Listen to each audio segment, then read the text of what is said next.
Oi, Oi, Natália. tudo bom, Deu certo? presidente? Como é que Tudo estão as bom e coisas por você? aí? Como é que tá essa quarentena? Aff, com vontade de sair já, né? Né? Não, Tá nós não todo mundo estamos bem por aí, a acostumados a ficar em família? casa. Hã?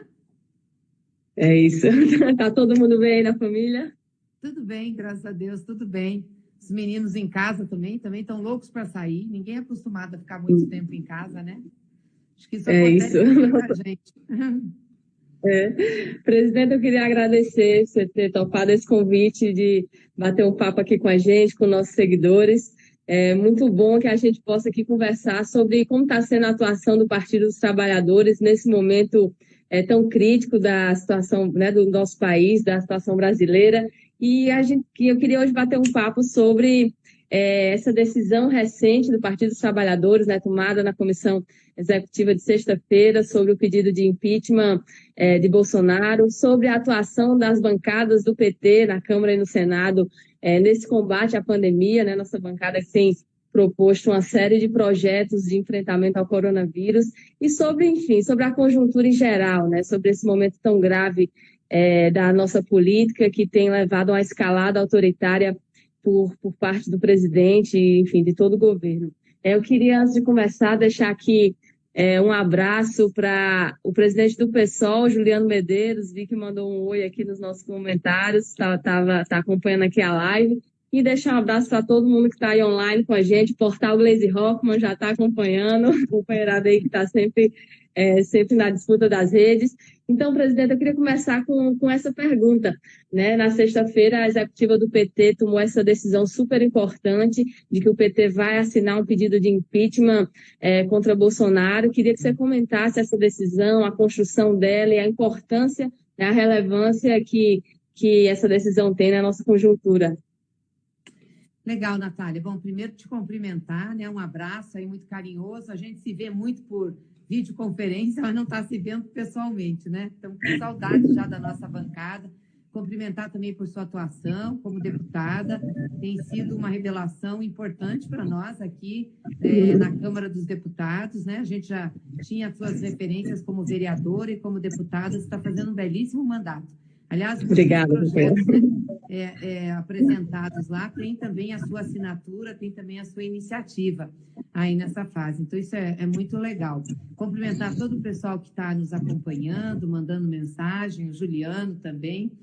E dizer o seguinte, nós decidimos ontem, sim, entrar com um pedido coletivo de impeachment, ou seja, um pedido articulado junto com as entidades dos movimentos populares, movimentos sociais, sindical, representantes da comunidade jurídica, os partidos de oposição, um movimento articulado no sentido de pedir o processo político do presidente por crime de responsabilidade.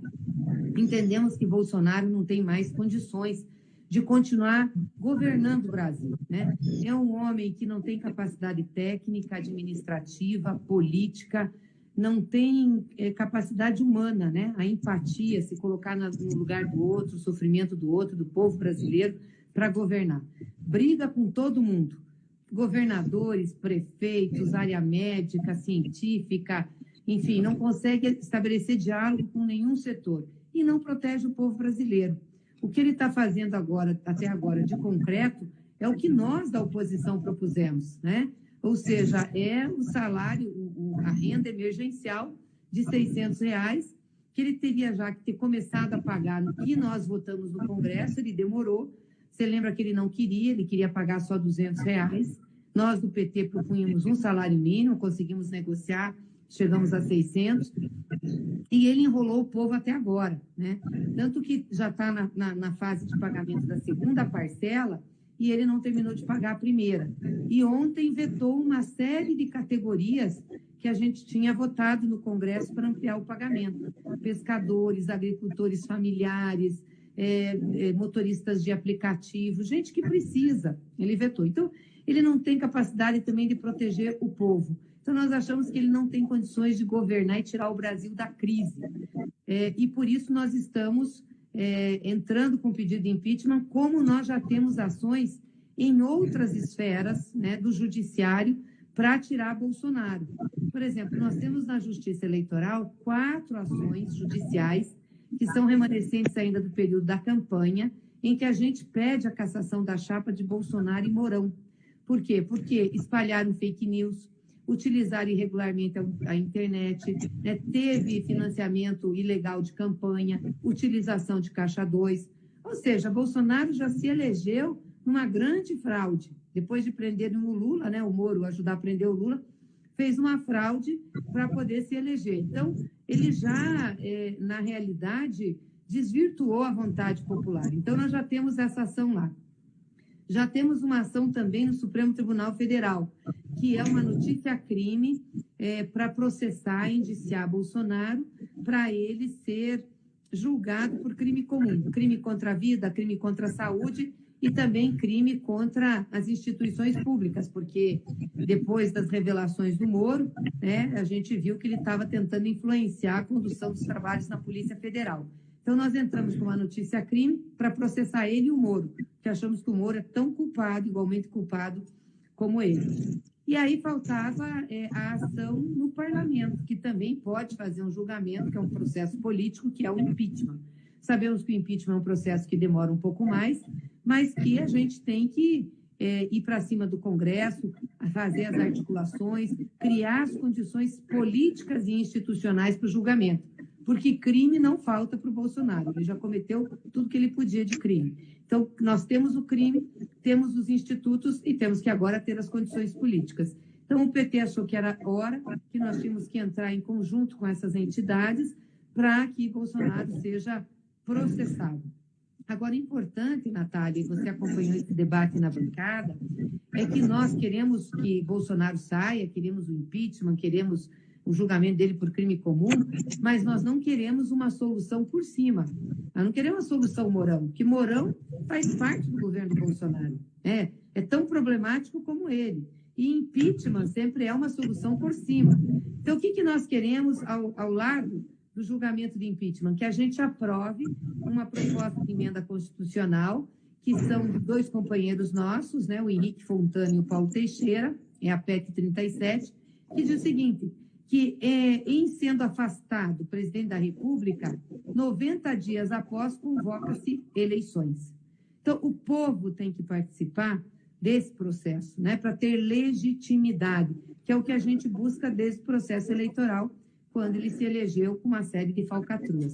Então, foi isso que a executiva decidiu ontem, eu acho que foi importante, fizemos um bom debate político, estamos numa articulação com o PSOL, com o PCdoB, com muitas entidades, com o mundo jurídico, acho que vai ser uma peça importante essa do impeachment. Obrigada, presidente. É isso mesmo, acho que foi muito importante mesmo. Acho que semana que vem vai ser uma semana importante na nossa luta contra esse governo. E eu queria aproveitar para comentar uma coisa, né? Você falou aí da ação do TSE, que trata da cassação da chapa Bolsonaro-Mourão por causa das fake news que eles utilizaram nas eleições. E aí, presidente, sou uma das representantes do nosso partido na CPMI das fake news, e o que a gente está vendo lá é realmente, assim, algo muito criminoso, né? Quando a gente fala que está montada uma organização criminosa de distribuir mentira e de tentar manipular o debate político, não é força da expressão, né? É uma organização criminosa mesmo, né? No sentido jurídico do termo, que está sendo financiada pelos empresários bolsonaristas e que a gente vê agora na pandemia essas organizações, né, o Gabinete do Ódio e seus tentáculos, que estão até mesmo aí no Estado, no poder estatal, né, a gente está vendo na presidência a gente trabalhando com isso, nos gabinetes de deputados, como o deputado Eduardo Bolsonaro, eles agora centram a disseminação de mentiras, de fake news, em temas relacionados à pandemia, né, ao coronavírus. Como esse é o tema que hoje está acirrando o debate político, as fake news também se focaram, né, nesse tema. Então, é todo tipo de mentira, né? Mentira sobre a própria doença, né? Sobre o próprio coronavírus, gente dizendo que já tem cura, que já tem vacina, que é uma doença leve, que mata menos do que outras gripes, do que outras doenças outras doenças que são amenas.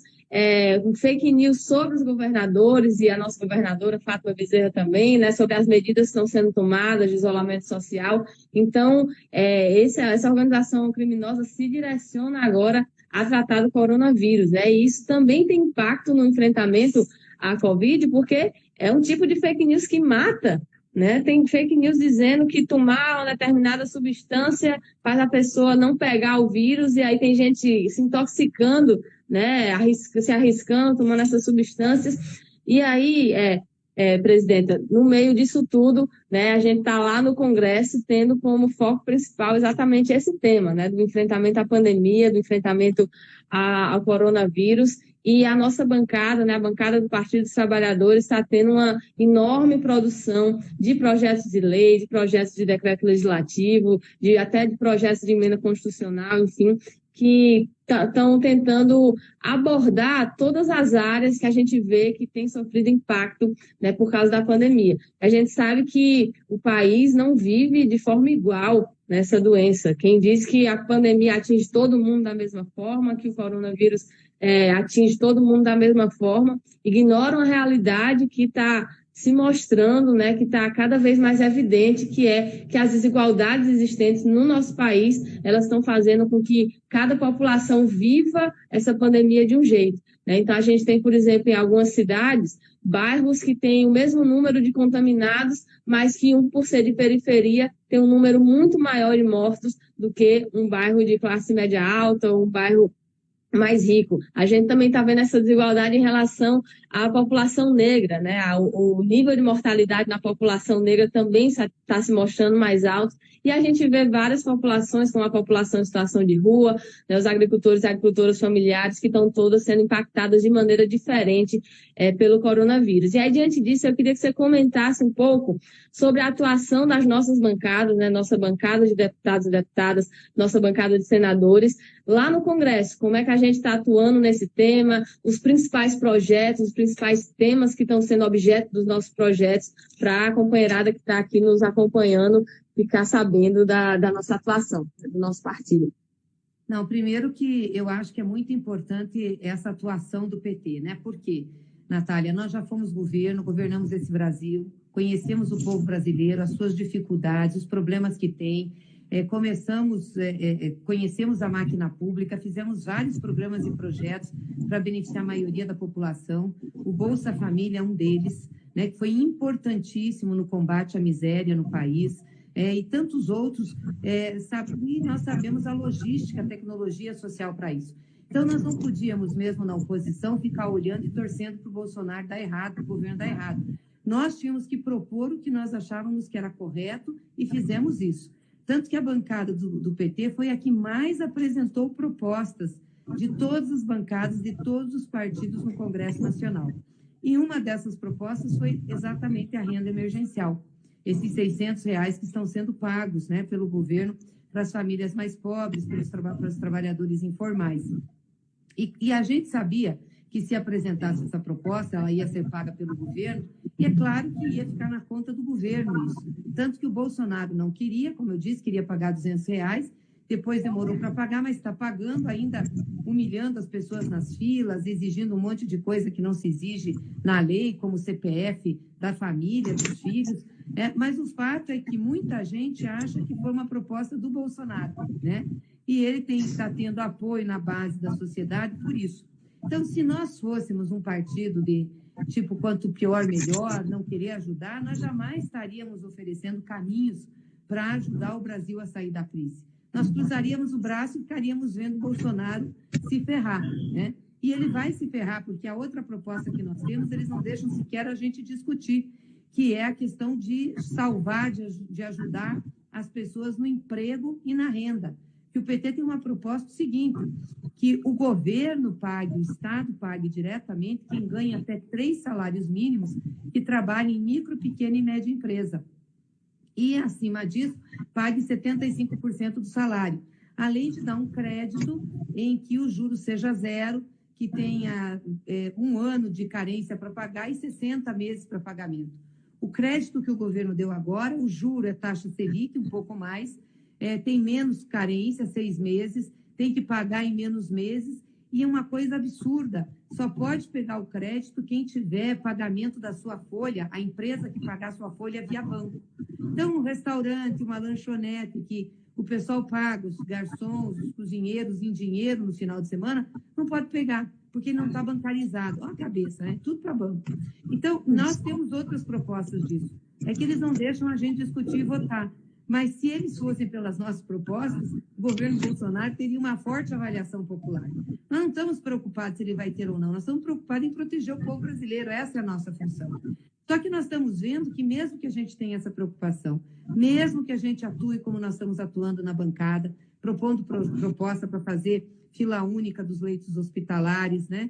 Tendo proposta para repassar dinheiro do SUS para os estados e municípios, para garantir leitos de UTI. Mesmo a gente fazendo isso, Bolsonaro não faz, ele não coordena, ele briga com os governadores e prefeitos, não repassa os recursos, não ajuda as pessoas. Então, o problema é ele é um problema maior que o vírus. Então, o vírus contamina as pessoas e ele está contaminando o país, está contaminando a economia. E fica com um discursinho sem vergonha, safado, fajuta, de dizer que se tiver isolamento social, a economia vai quebrar. Nós já íamos ter problemas na economia de qualquer sorte, com isolamento ou sem isolamento, porque os empresários, todo mundo parou de investir, as pessoas pararam de consumir, elas estão com medo. Então, já ia ter. O isolamento é pelo menos para elas não morrerem, para não disseminar o vírus, para não encher, entupir as unidades de saúde, os hospitais. É para a gente poder controlar o processo. Mas ele é um cara muito limitado, entendeu? E acha que todo mundo tem que sair trabalhar na mesma hora. Aí todo mundo vai se infectar junto, todo mundo vai procurar hospital junto, não vai ter hospital para todo mundo. Quem estava se tratando de outras doenças também vai morrer porque vai ficar sem assistência médica. Ou seja, ele é um irresponsável, é um canalha. É canalice o que ele está fazendo. E a gente tentou sempre denunciar isso, fazer nossas propostas, ter nossa atuação e denunciar. Por isso que a gente chegou à conclusão que tem que ter uma saída política para o Brasil. E a saída política é tirar ele, né? Não tem outro jeito.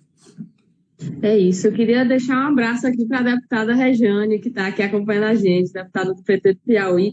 E, Gleise, isso que você trouxe é incrível, porque incrível a força da expressão, né? Porque a gente não espera nada desse governo, mas é muito absurdo que um governo que teria plenas possibilidades de ele mesmo tomar as medidas, né? De ele mesmo providenciar os benefícios necessários, o apoio às micro e pequenas empresas. O governo federal tem todo o poder e a capacidade de fazer isso, ainda mais depois que nós, lá no Congresso, aprovamos as devidas flexibilizações para que ele faça uso do orçamento de toda forma que a pandemia demande. Mas como isso não acontece, o que está acontecendo é isso, né? O nosso partido, os partidos de oposição têm tido esse papel importante de propor as medidas de enfrentamento.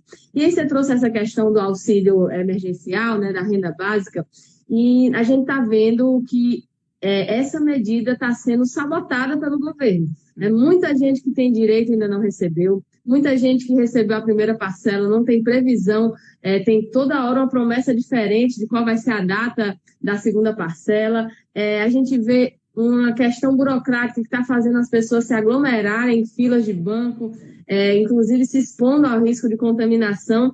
E a gente sabe, né, Gleise, que nada disso é uma questão administrativa, não é uma questão burocrática que está sendo resolvida, nem uma questão orçamentária. Está existindo mesmo uma ação intencional de segurar o pagamento desse benefício, e o que nos parece é que Bolsonaro quer mesmo incentivar o caos, né? Quer fomentar o caos, quer fazer com que as pessoas fiquem cada vez mais desesperadas, porque essa é uma forma, inclusive, de fazer uma pressão criminosa sobre os governadores, sobre a governadora, para que alterem as medidas de isolamento, por exemplo.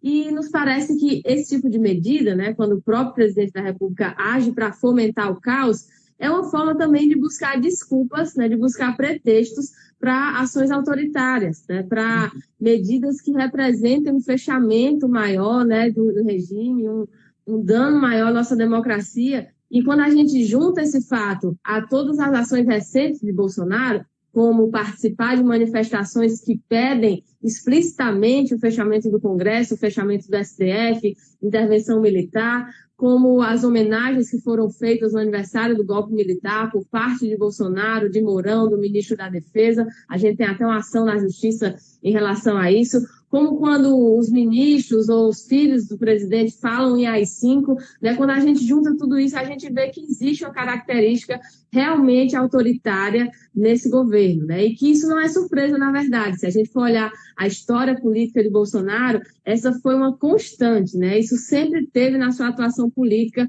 esse elogio a ditadores, esse elogio a torturadores, e essa assunção de que, quando tivesse a oportunidade, daria um golpe. Então, eu queria que você comentasse como está vendo essa questão democrática, né? A gente já está com a democracia bastante em farrapos, né? Tivemos um golpe em 2016 contra a presidenta Dilma, tivemos uma eleição em 2018 que teve a inviabilização da participação do principal candidato, que era quem ia vencer as eleições, o presidente Lula, que teve uma condenação ilegal pelo ex-juiz e agora também ex-ministro Sérgio Moro, e uma democracia que já estava sofrendo um nocaute, né? Quase sofrendo um nocaute, e aqui agora a gente chega nesse momento em que Bolsonaro, né, uma pessoa que simpatiza, né, não simpatiza não, que abraça abertamente essa ideologia autoritária que ele representa. Então, eu queria que você comentasse como você está vendo essa questão dos riscos à democracia e, diante desses riscos, qual o nosso papel, né? O papel do Partido dos Trabalhadores, o papel da esquerda em geral aqui no nosso país. Bom, a democracia começou a ser enfrentada, confrontada e ofendida com o impeachment da Dilma, quando fizeram aquele impeachment sem crime de responsabilidade, as tal das pedaladas fiscais. Ou seja, numa prática orçamentária utilizada em todos os governos, resolveram achar que a Dilma tinha feito pedalada e tinha feito diferente. Não tinha absolutamente nada de errado.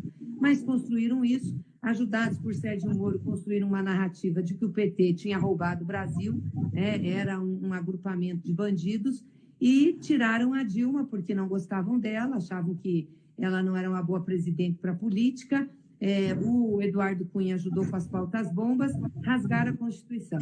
Naquele momento, nós falávamos, se vocês fizerem isso com a Dilma, sem o crime de responsabilidade, sem o que a Constituição prevê, vocês vão jogar o país numa instabilidade. As instituições vão ser desrespeitadas e a Constituição também. Não deu outra, né? Temer entrou e começou a instabilidade. Fizeram as reformas para tirar direitos dos trabalhadores, reforma trabalhista, fizeram a emenda constitucional 95 para cortar recursos da área social, tanto que tiraram 22 bilhões da saúde, que tem feito falta para o SUS agora, né? Porque eles falam tanto mal de política pública, do SUS, do Sistema Único de Saúde. Quem está segurando o enfrentamento a essa pandemia é o velho e bom SUS, é a política pública de saúde, que eles tentaram destruir. Enfim, cortaram assistência social, cortaram educação, cortaram tudo. Depois fizeram a reforma do ensino médio, aí vieram com a reforma da Previdência, cortando recursos orçamentários, e começou um desgaste total na política brasileira. Tanto que a direita, que articulou a tirada da Dilma, não ganhou a eleição de 18, ganhou a extrema-direita. Eles prepararam o caminho para Bolsonaro. Moro ajudou, né, deliberadamente Bolsonaro a ganhar a eleição. E jogaram o país nessa crise total. O Bolsonaro tem uma cabeça autoritária. Ele acha que não pode ter democracia, que não tem que ter Congresso, não tem que ter Supremo, tem que ter só o Executivo, ele mandar e o resto obedecer. E quem não tiver a favor é borduna, é polícia. É assim a cabeça dele. E ele está fazendo uma escalada para isso, né? E o que me preocupa é a baixa reação das instituições, da presidência do Congresso Nacional, da Câmara dos Deputados e do Senado, da presidência do Supremo. É como que passam a mão na cabeça do Bolsonaro. Ele vai para fora do Palácio quando não podia, nessa pandemia, incentiva discursos contra o Supremo, contra a Câmara, incentiva discursos a favor da ditadura, e as instituições ficam quietas. Daqui a pouco não dá mais tempo, entendeu? Ele vai continuar fazendo isso, o pessoal vai passando a mão, e aí vai acontecer o quê? Né?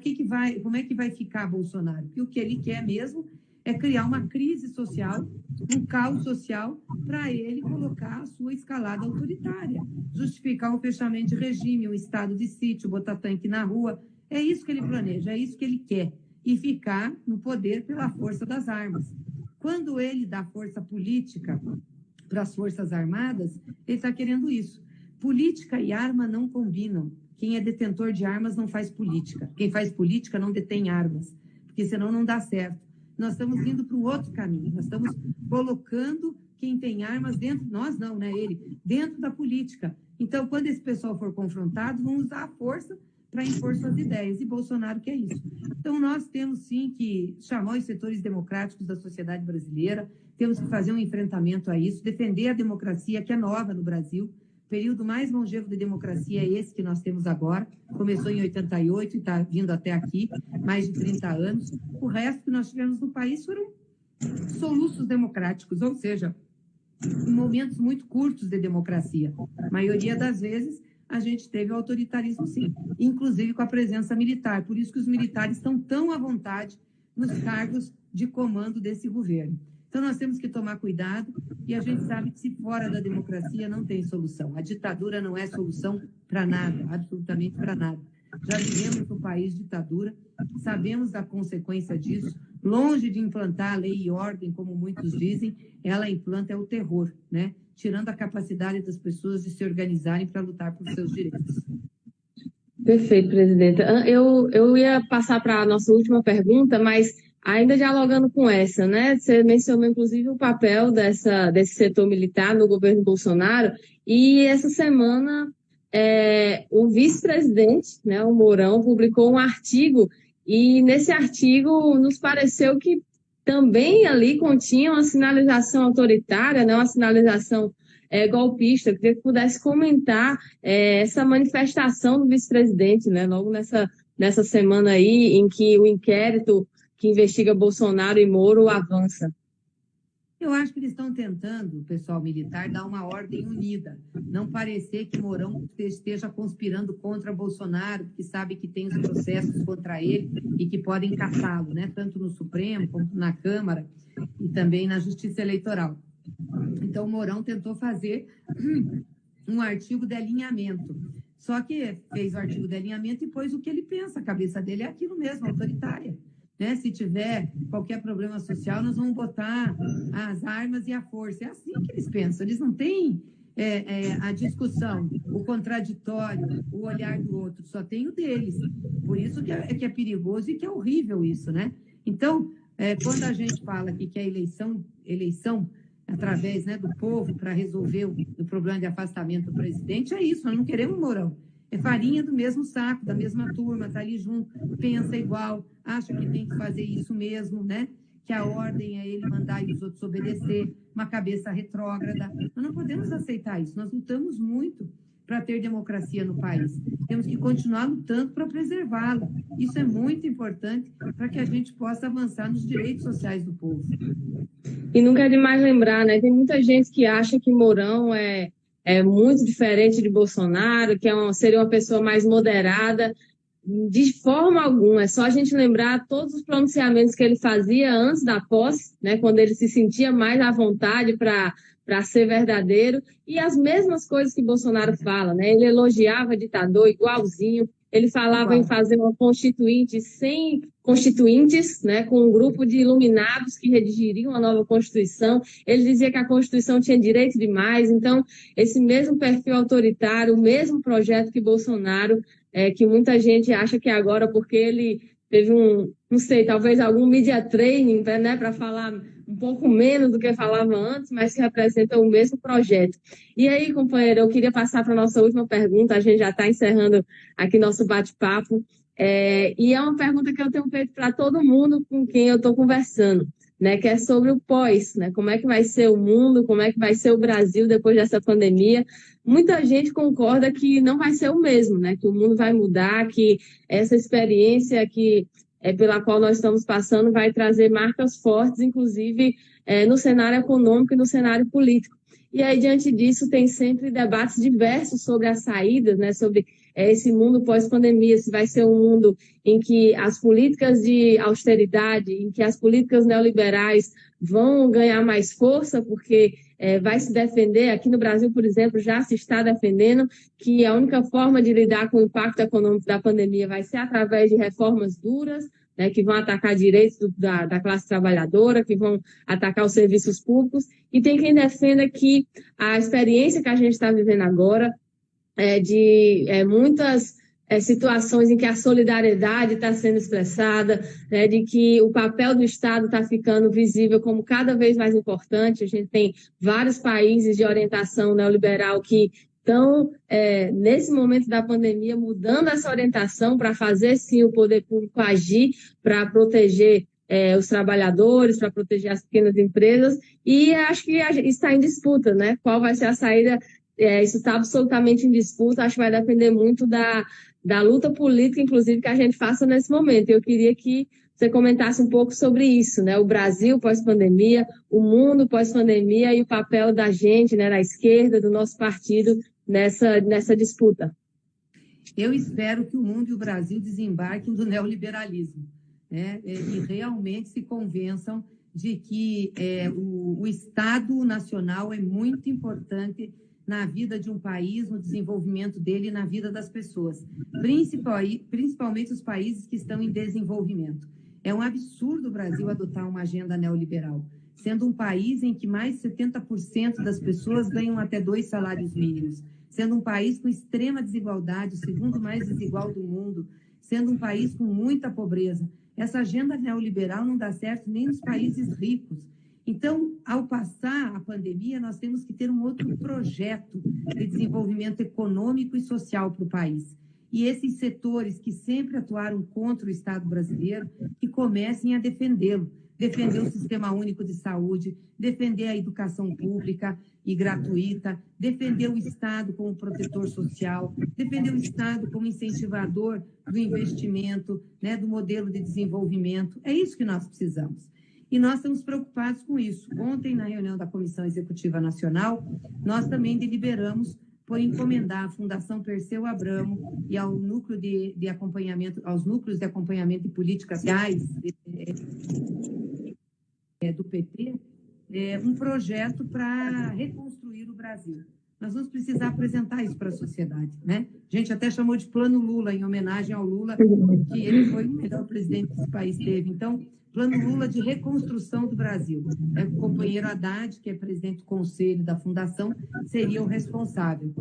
É um plano que traga para o Brasil, sim, como que nós vemos a reconstrução da economia, o que nós temos que fazer, como que a gente vê a estruturação de políticas públicas para dar conta dos desafios e da diversidade do povo brasileiro e das regiões do Brasil, como que a gente vai conceber um plano de investimentos, né? Como que nós vamos ter uma política de desenvolvimento social e de proteção das pessoas, de geração de emprego, de melhoria da renda. Então, esse plano que a gente quer elaborar em conjunto aí com todo o partido, com setores da sociedade, para apresentar ao Brasil um plano de reconstrução nacional.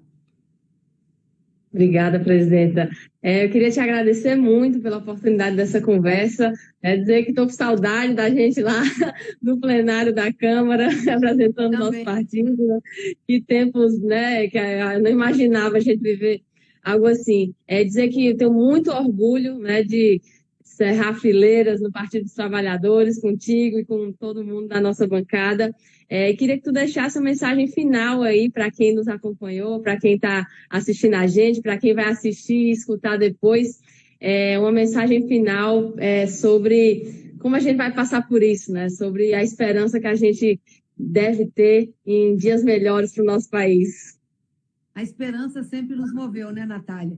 Nos moveu Sempre. Quando a gente acreditava que tinha que construir um partido que fosse instrumento da classe trabalhadora, que esse partido tinha que disputar os espaços institucionais e na sociedade, que era possível fazer, sim, um governo diferente, onde a maioria do povo fosse incluído. Muita gente dizia que era impossível, mas acho que Lula adotou aquela máxima, não sabendo que era impossível, foi lá e fez.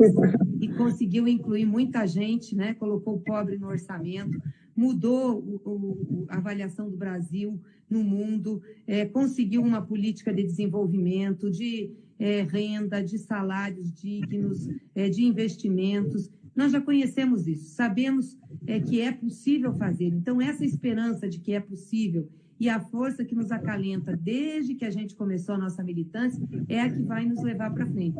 Então, mesmo com todas as dificuldades, o que a gente não pode é esmorecer.